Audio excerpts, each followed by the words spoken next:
Good afternoon, everyone.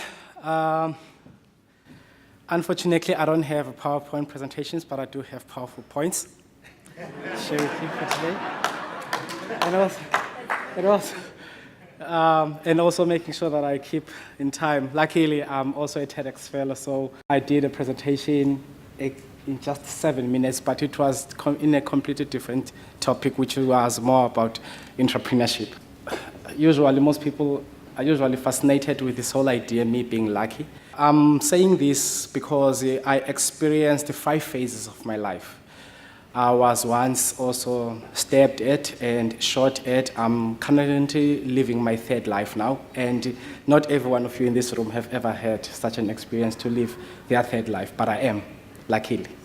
So I was lucky in that context. When I was in prison, I used to be a maths and English teacher for 2 years without no formal teaching qualification, teaching male offenders in a very kind of a hard section, which was back called Afghanistan. It was called Afghanistan because out of the 224 prisons in South Africa, every time that you are a troublemaker, you get to be thrown in that dumping site, which was called Afghanistan.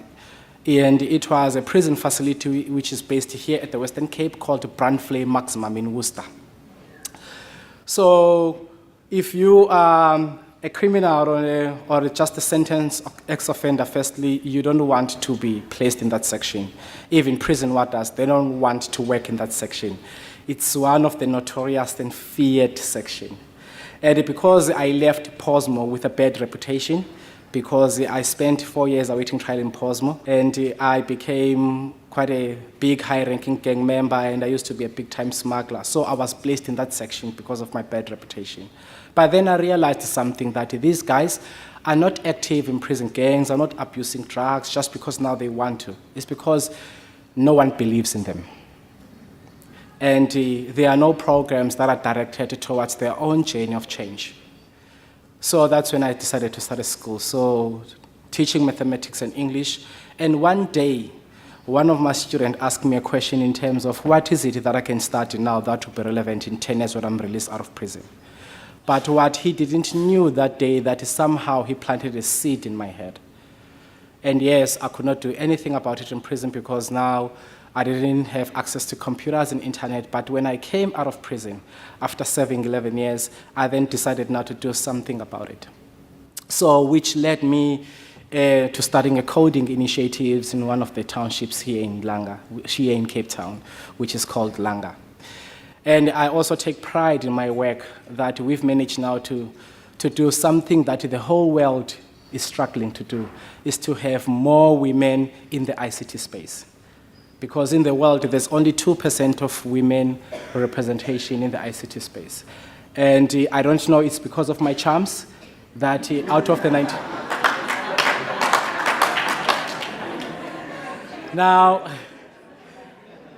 Now, I don't know whether or not it's because of my charms that out of the 97 students currently training with me, 70% of my students are girls. But what was quite amazing is to see how technology and coding playing a big role in changing the lives of these kids. Not only do it offers them an opportunity now to be upskilled, but also now it changes them personally. It restores their own dignity and self-worth in life.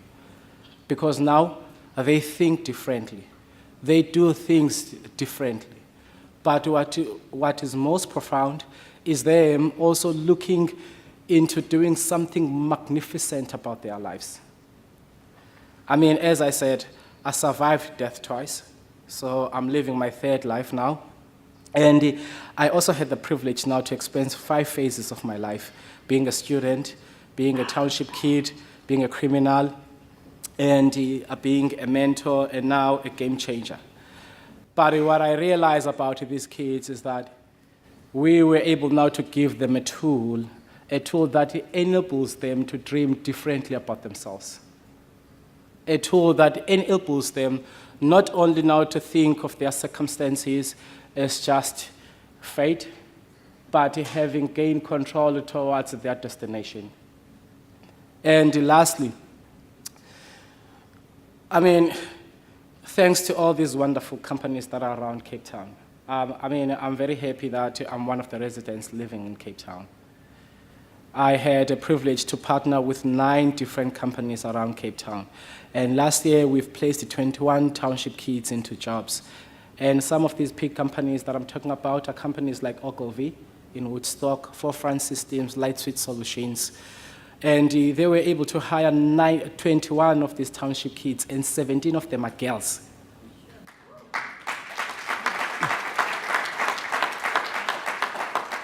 Coding is not only an aspirational skill. Coding is not only high in demand, but also well paid. As you know, that now we have big problems in terms of our academic system, especially now when it comes to high school, producing now good quality students that could be change makers in future, that could be entrepreneurs. But I believe that now technology has a role to play in advancing and accelerating that. And also now ensuring that now these communities are able now to drive their own change process.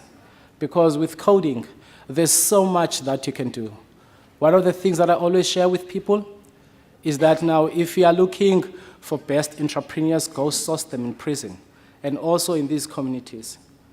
Because these guys, they live a hustler's life. Every day they live in survival mode. How they put bread on the table before they go to bed at nighttime. So if you look at that life experience on its own, that's the whole innovation and creativity. Because every day they think innovatively, they innovate, they think creatively in terms of how do I do things differently today that wasn't the same as yesterday. And lastly, before I close off, when I was in prison, during my birthday, I was given a book, and inside the book there was a little note which said that now if you are looking for a miracle in life and you can't find one, be that miracle for other people. And these kids are doing just that.